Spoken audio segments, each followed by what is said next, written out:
Hello अस्सलाम वालेकुम dear student. तो आज हम स्टार्ट करेंगे scope of biochemistry. Scope of biochemistry समझने से पहले हमें पता होना चाहिए कि हम एजुकेशन क्यों हासिल करते हैं। मोस्टली जो पीपल हैं दुनिया के अंदर, बल्कि मोस्टली पाकिस्तान के अंदर, वो एजुकेशन हासिल करते हैं ताकि वो कुछ अच्छी इनकम हासिल कर लें या अच्छी नौकरी हासिल कर लें। लेकिन जो रियल साइंटिस्ट होता है उसकी नज़र में एजुकेशन का क्या मतलब होता है? To prolong the lives and particularly the lives of human being, यानी कि आप इंसानों की जिंदगी को बढ़ाएं। ठीक है। वो कैसे हो सकता है? अगर आप उनको डिजीज फ्री इन्वायरमेंट देंगे। ठीक है। तो लेट्स सपोज कि अगर किसी बंदे की लाइफ 60 ईयर्स है, तो अगर आप डिजीज फ्री इन्वायरमेंट देते हैं, साफ पानी, साफ खाना, सारा कुछ मिलता है उसको, तो उसकी लाइफ प्रोलॉन्ग हो जाती है। वो 50 से एवरेज लाइफ फिर 70 तक चली जाती है। ठीक है। तो अल्टीमेट गोल जो एजुकेशन का मेरी नज़र में होना चाहिए, टू प्रोलॉन्ग द लाइफ, वो बेशक ह्यूमंस की हो या एनिमल्स की हो, तो इसी के ऊपर इंसान को चलना चाहिए। ठीक है। खाना तो सबको मिलता है, अमीर है या गरीब है। डेफिनेशन क्या है? Science science concern with the chemical basis of life, के लाइफ कैसे स्टार्ट हुई और उसके अंदर कौन कौन से केमिकल इन्वॉल्व। बायोकेमिस्ट्री क्या है? Biochemistry is a science concern with the chemical constituent of living cells, के लिविंग सेल किस चीज के बने हुए हैं। ठीक है।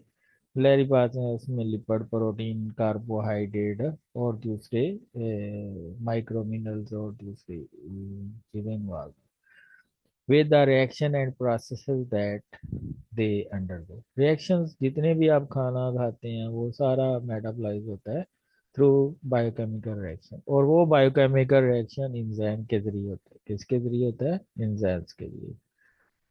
और प्रोसेसेस लाइक आपने ग्लूकोज ली, उसकी ग्लाइकोलिसिस हुई, फिर उसका क्रैब साइकिल हुआ, क्रैब साइकिल के बाद इलेक्ट्रॉन ट्रांसपोर्ट चेन से एनर्जी मिली। तो ये सारा हम किस में स्टडी करते हैं? बायोकेमिस्ट्री में।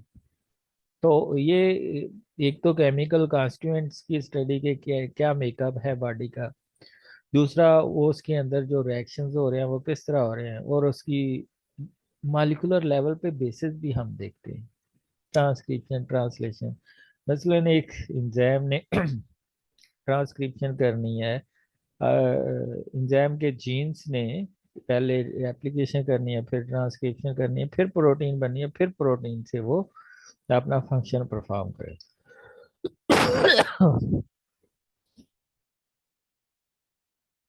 Real aim of biochemistry: describe and explain the molecular term. Like molecular terms mean के replication, transcription, translation, और इसकी आगे वो ट्रांसलेशन से जो प्रोटीन बन रही है वो किस तरह फंक्शन करती हैं, वो सारा। All chemical processes of living cells, बेशक वो लिपिड मेटाबॉलिज्म है, कार्बोहाइड्रेट मेटाबॉलिज्म है या प्रोटीन मेटाबॉलिज्म, तो सारी हम ये बायोकेमिस्ट्री के अंदर स्टडी करते हैं। Major objective of biochemistry: complete understanding at molecular level of all the chemical processes associated with the living cell। जितने भी प्रोसेस हो रहे हैं अगर उनकी हम मॉलिक्यूलर बेसिस समझ लेते हैं ना, तो वो बायोकेमिस्ट्री है। बायोकेमिस्ट्री का जो जितने भी आप एनालिसिस करते हैं, सबसे पहले आप इंग्रेडिएंट को आइसोलेट करते हैं, फिर उसका लेवल डिटरमिन करते हैं, फिर उसको एनालाइज करते हैं कि क्या इस जो आपने गिवन पैरामीटर आइसोलेट किया है, लाइक ग्लूकोज, कोलेस्ट्रॉल या फाइटोकेमिकल, उसका लेवल डिटरमिन किया है। तो अगर अब नॉर्मेलिटी आती है लेवल के अंदर तो वो डिजीज को शो करती है, और अगर लेवल लो है तो वो भी डिजीज कंडीशन है। ठीक है। तो सबसे पहले हम किसी भी चीज को सेपरेट करते हैं, आइसोलेट करते हैं, फिर उसका लेवल डिटरमिन करते हैं, फिर एनालाइज करते हैं कि वाकई ये डिजीज है या नहीं है। या आपने प्लांट से फाइटोकेमिकल आइसोलेट किए हैं, ठीक है, फिर लेवल उनका डिटरमिन किया, फिर देखा है कि उनकी एंटीऑक्सीडेंट एक्टिविटी है या नहीं। जाहिर बात है जितने भी फाइटोकेमिकल्स हैं उनकी एंटीऑक्सीडेंट एक्टिविटी होती है। ठीक है। फिर आप उसको ह्यूमन के ऊपर जो है ना antioxidant anti microbial activity check करते हैं। पहले हम एनिमल पे चेक करते हैं, फिर ह्यूमन पे आते हैं। Further objective attempt to understand whole life gain, कि किस तरह लाइफ जो में आई उसको भी बायोकेमिस्ट्री आपको जो है ना उसका नॉलेज देती है। Knowledge of biochemistry is essential to all life sciences, बेशक वो फिजियोलॉजी है, इम्यूनोलॉजी है, फार्माकोलॉजी है, माइक्रोबायोलॉजी है। फिजियोलॉजी फॉर्म एंड फंक्शन की आप स्टडी कर ही नहीं सकते अगर आपके पास बायोकेमिस्ट्री का नॉलेज नहीं है। इम्यूनोलॉजी इम्यूनिटी की, protein IgG, IgD, IgE, IgM, ये आप स्टडी नहीं कर सकते अगर आपके पास बायोकेमिस्ट्री का नॉलेज है कि इसमें कौन सी चेंज हैं, ठीक है, वो किस तरह बॉन्डिंग कर रही हैं, और फिर उनका क्या कितने एपिटोप हैं, और किस तरह वो अपने फॉरेन पार्टिकल को अपने साथ लेके उसको डिल्यूट कर रहे हैं। तो ये सारा हम बायोकेमिस्ट्री में स्टडी करते हैं। फार्माकोलॉजी यानी कि जो ड्रग्स और उनकी बायोअवेलेबिलिटी और फार्माकोकाइनेटिक्स की स्टडी और डायनेमिक्स की स्टडी, ये सारा बायोकेमिस्ट्री के नॉलेज से आपको पता चलता है। आपने ड्रग्स ली है, किस एंजाइम के ऊपर वो जाके एक्ट करेगी, उसकी नेचर क्या है, ठीक है, वो कोवलेंट बॉन्डिंग लाएगी, वो नॉन कोवलेंट फोर्सेस से लगेगी, वो एक्टिव साइट के ऊपर लगेगी या एलोस्टेरिक साइड के ऊपर लगेगी। तो ये सारा हमें बायोकेमिस्ट्री के नॉलेज से पता चलता है। पैथोलॉजी किस तरह डिजीज स्प्रेड होती है और उसकी वजह से कौन से पैरामीटर बढ़ जाते हैं या कम हो जाते हैं या डिस्टर्ब हो जाते हैं। माइक्रोबायोलॉजी फंजाई, बैक्टीरिया, उसकी कंपोजिशन, सारी कार्बोहाइड्रेट, लिपिड, प्रोटीन। तो ये सारी जो आप है ना बायोकेमिस्ट्री के नॉलेज से पता होगा। मसलन ग्राम नेगेटिव और ग्राम पॉजिटिव की सेल वाल को ही ले लें, तो उसकी बायोकेमिस्ट्री में का बहुत ज़्यादा डिफरेंस है। एक में म्यूकोपॉलीसेकेराइड ज़्यादा होते हैं और दूसरे में पेप्टाइडोग्लाइकेन ज़्यादा होते हैं। तो इसमें आपका जो फार्माकोलॉजी है यानी कि मेडिसिन है और बायोकेमिस्ट्री का आपस में मच्योर रिलेशनशिप होता है, वो रेसिप्रोकल भी हो सकता है और डायरेक्ट भी हो सकता है। Biochemistry studies have illuminated many aspect of health and disease, बिल्कुल ठीक है। आप जितने भी हेल्थ और आपको पता है, अगर आपके अंदर प्रोटीन की डेफिशिएंसी हो जा गई है तो वो एक डिजीज हो जाती है जिसको हम क्वाशियाकोर कहते हैं। और अगर आप कैलोरिक वैल्यू ले ही नहीं रहे, ना ही प्रोटीन ना ही कार्बोहाइड्रेट ना ही प्रोटीन, तो एक डिजीज हो जाती है जिसको हम मरासमस कहते हैं। The study of various aspects of health and diseases has opened up new areas of biochemistry। तो इसमें आप स्टडी कर सकते हैं। मसलन अगर कोई जेनेटिक डिजीज स्टडी कर रहे हैं तो आप न्यूक्लिक एसिड सीक्वेंस देखते हैं डीएनए की कि उसमें कोई म्यूटेशन तो नहीं आ गई। अगर म्यूटेशन आई है तो वो प्रोटीन के अंदर नजर आएगी, ठीक है। लाइक प्रोटीन का थ्री डायमेंशनल स्ट्रक्चर जो है वो डिफरेंट हो जाएगा, like in sickle cell anaemia. यानी कि पहले न्यूक्लिक एसिड के अंदर चेंज आई, वो किस में दिखी, प्रोटीन में, प्रोटीन में जाके दिखी, और जो सेल है वो सिकल शेप हो गया। यानी कि अगर एक पोलर अमीनो एसिड वो चेंज हो जाता है। अगर लिपिड का लेवल ज्यादा हो जाए तो क्या होगा, आर्थेरोस्क्लेरोसिस हो जाएगी, ठीक है। और अगर कार्बोहाइड्रेट का लेवल ज्यादा हो गया लाइक ग्लूकोज का तो डिजीज हो जाएगी डायबिटीज मेलिटस। तो ये सारी जो स्टडी होती है ये बायोकेमिस्ट्री इसको पॉसिबल बना देती है, ठीक है। इसी तरह अगर मेडिसिन की स्टडी करनी है तो मेडिसिन कोई भी है उसकी स्टडी बायोकेमिस्ट्री के बगैर, आप क्या मेडिसिन में स्टडी करते हैं, वो किस तरह जाके वो उसकी बायोअवेलेबिलिटी होती है, उसकी फार्माकोकाइनेटिक्स क्या होती है, फार्माको डायनेमिक्स क्या होती है, उसकी सारा जो है बायोकेमिस्ट्री के नॉलेज से इसको आपको पता चलता है। Normal biochemical processes are the basis of health, ठीक है। इसलिए हेल्थ की पहले डेफिनेशन देख लेते हैं। Complete physical, mental and social wellbeing and not merely the absence of disease and infirmity, ये क्या है, ये हेल्थ की डेफिनेशन है। यानी कि फिजिकली और मेंटली आप स्ट्रांग हो और दिखने भी आपको कोई डिजीज ना आए, तो वो हेल्थ है। बायोकेमिस्ट्री हेल्थ को किस तरह डिफाइन करती है, the situation in which all of the many thousands of intracellular, cell के अंदर, एंड एक्स्ट्रा सेलुलर, सेल के बाहर, reaction that occur in the body are proceeding at the rate commensurate the with the maximum survival in the physiological set। यानी कि जितने भी intra cellular extra cellular reaction हो रहे हैं वो उसी स्पीड से हो रहे हैं जैसे होने चाहिए। ठीक है, मैक्सिमम स्पीड से हो रहे होते हैं, तो वो अगर हो रही हैं तो इसका मतलब है आपकी बॉडी जो है वो हेल्दी है, और अगर नहीं हो रहे तो वो unhealthy. Biochemical research has impact on nutrition and preventive medicine. For example, अगर किसी के अंदर कार्बोहाइड्रेट का लेवल ज्यादा हो जाता है, लाइक ग्लूकोज का, तो हम कहते हैं डायबिटीज मेलाइटस है। तो हम क्या करते हैं, इंसुलिन की डोज देते हैं। तो कैसे पता चला आपको, ये बायोकेमिस्ट्री की रिसर्च से पता चला।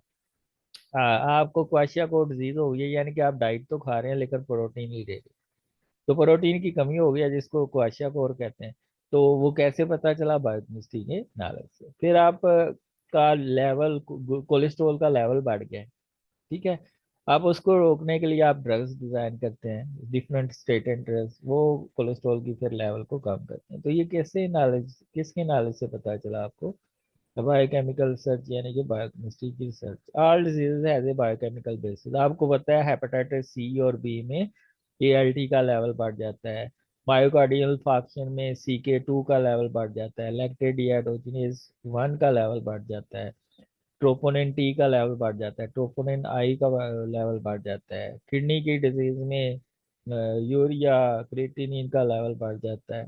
ठीक है, इसी तरह आपको मसल की डिजीज है तो इसमें LDH5 का लेवल बढ़ जाता है। ठीक है, तो ये सारी जो डिजीजेस हैं इसकी बायोकेमिकल बेसिस होती है, जितनी भी डिजीज हैं उसमें कोई ना कोई पैरामीटर बॉडी का चेंज हो जाता है। तो ये भी आपको बायोकेमिस्ट्री स्टडी करती है। तो हेल्थ कैसे चेंज हो सकती है कि जब कोई मैकेनिकल ट्रामा, भी एक्सीडेंट हो गया है, एक्सट्रीम टेम्परेचर आ गया है, या sudden changes in atmospheric pressure आ गया है, तो ये आपको फिजिकली इफेक्ट कर सकते हैं। रेडिएशन आपको कैंसर का कर सकती है, high intense radiation, alpha beta gamma X rays, gamma rays, electric shock death cause कर सकता है, डीजनरेशन ऑफ प्रोटीन कर सकता है।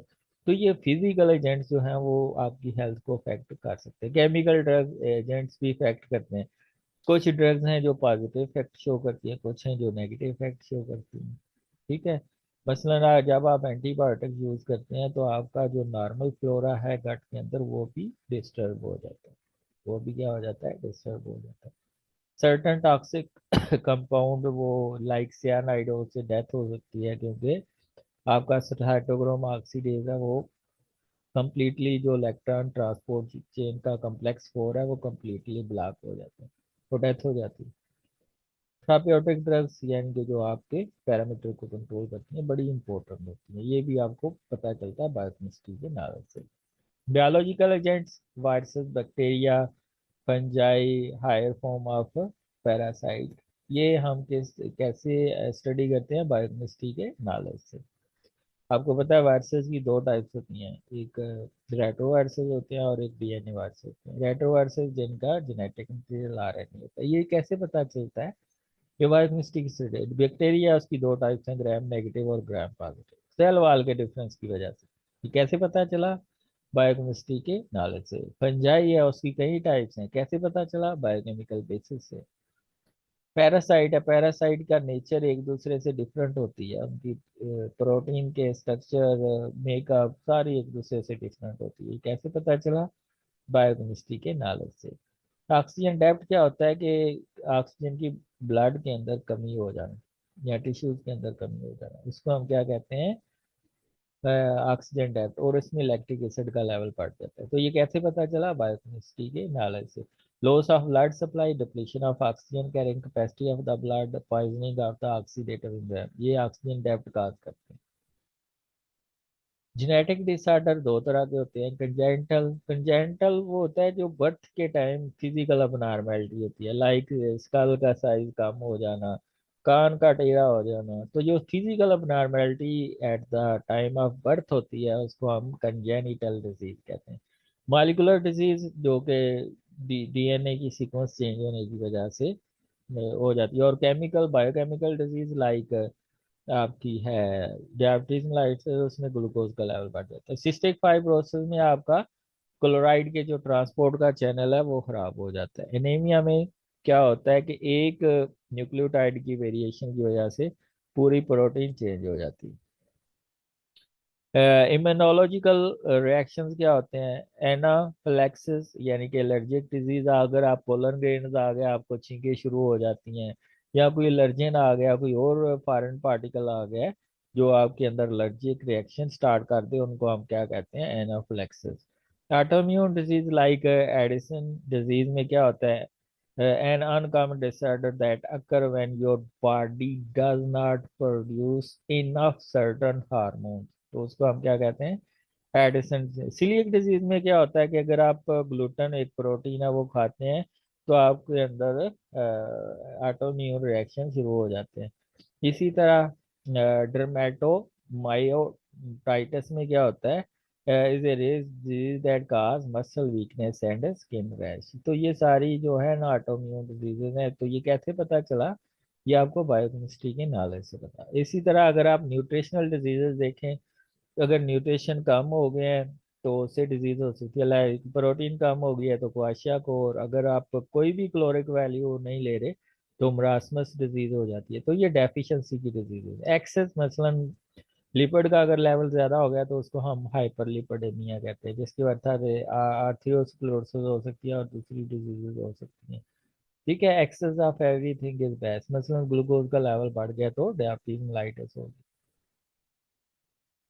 एंडोक्राइन इम्बैलेंस हो गया तब भी जो है हार्मोनल डेफिशिएंसी या हार्मोन का लेवल ज़्यादा हो गया तो तब भी आपको बायोकेमिकल बेसिस डिफरेंट चीज़ों की खराब हो जाती है। तो ये कैसे पता चलता है? ये बायोकेमिस्ट्री के नाम से। इसी तरह एक्रोमेगैली में क्या होता है कि आपका ग्रोथ हार्मोन जो है वो ज़्यादा प्रोड्यूस होता है। ठीक है, और ग्रोथ ज़्यादा होती है। इसी तरह एडिशन डिजीज के अंदर जो आपके एडिनल ग्लैंड्स हैं वो कार्टिसोल कम कर प्रोड्यूस करते हैं। Biochemical study contribute to diagnosis, prognosis and treatment. जितनी भी बायोकेमिस्ट्री की स्टडी है वो डायग्नोसिस में हेल्प आउट करती हैं कि कौन सी डिजीज है। डिजीज डायग्नोज हो गया, फिर उसकी ट्रीटमेंट होती है लेवल के लिहाज से। फिर वो जो ट्रीटमेंट के लिहाज से इफेक्ट आता है उसको प्रोग्नोसिस कहते हैं, और ट्रीटमेंट भी इसी में आ जाती है। अगर ट्रीटमेंट हो रही है, लेवल कम हो रहा है, तो फिर आप डोज का लेवल कम कर देते हैं। स्कर्वी है वो विटामिन सी की डेफिशिएंसी से होती है, क्योंकि दो एंजाइम होते हैं, लाइसिन हाइड्रोक्सिलेज और प्रोलीन हाइड्रोक्सिलेज। उनका को फैक्टर है, ये प्रो कोलिजन को कोलिजन में कन्वर्ट करता है। रिकट विटामिन डी की डेफिशिएंसी से होती है। आर्थ्रियोस्क्लेरोसिस होती है जेनेटिक वजह से भी, यानी कि हाइपरलिपिडेमिया अगर फादर मदर को है वो मोस्टली बेबीज को भी हो जाता है। डाइटरी यानी कि जब वो 30-40 ईयर्स की एज क्रॉस करते हैं। एनवायरमेंटल फैक्टर भी आ जाते हैं, लाइक स्मोकिंग हो गया, आप डाइट में फैट ज़्यादा ले रहे हैं, तो ये सारे फैक्टर आ जाते हैं। फिनाइल कीटोन यूरिया क्या है? एक जेनेटिक डिजीज है जिसमें फिनाइल एलानिन हाइड्रोक्सिलेज एंजाइम का जो जीन है उसके अंदर म्यूटेशन या उसके अंदर जेनेटिक प्रॉब्लम आई है। सिस्टिक फाइब्रोसिस में जो cystic fibrosis transmembrane receptor protein का जो जीन है उसके अंदर म्यूटेशन आई हुई है। कॉलरा में क्या होता है? जो विब्रियो कॉलरा का एक्सोटॉक्सिन है उसकी प्रोटीन ज़्यादा प्रोड्यूस होती है, और वो स्मॉल इंटेस्टाइन के सेप्टोसाइड पे लगती है और ज़्यादा पानी को अंदर लेके आती है स्मॉल इंटेस्टाइन के। डायबिटीज टाइप 1 में क्या होता है कि आपकी इंसुलिन प्रोड्यूस हो रही होती और ग्लूकोज का लेवल बढ़ जाता है। Many biochemical study illuminate disease mechanism and disease inspire biochemical से। तो जितने भी डिजीज आप स्टडी करते हैं उसकी बायोकेमिकल बेसिस स्टडी करते हैं। वो कैसे करेंगे? बायोकेमिस्ट्री के नॉलेज से। तो ये कुछ डिजीजेज हैं, उनके किस तरह आप यूज करते हैं और उनकी एग्जांपल क्या है? To reveal the fundamental causes and mechanism of disease like demonstration of genetic defect in cystic fibrosis. तो ये किस तरह पता चलता है? जब आप उसका फंडामेंटल काज और मैकेनिज्म देखते हैं।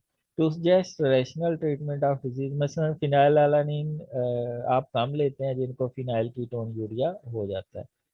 ठीक है, तो डिफरेंट डिजीजेज के अंदर मसलन किसी को दिल की बीमारी हो गया तो उसमें CK2 का लेवल बढ़ जाता है। तो ये सारी कैसे पता चला आपको? बायोकेमिस्ट्री की स्टडी से। इसी तरह किसी के अंदर अगर हेपेटाइटिस C हो गया तो ALT का लेवल बढ़ जाएगा। ठीक है, और अगर किसी को डायबिटीज मेलाइटस हो गया तो उसमें ग्लूकोज का लेवल बढ़ जाएगा। That's all. If you like that video please subscribe that channel.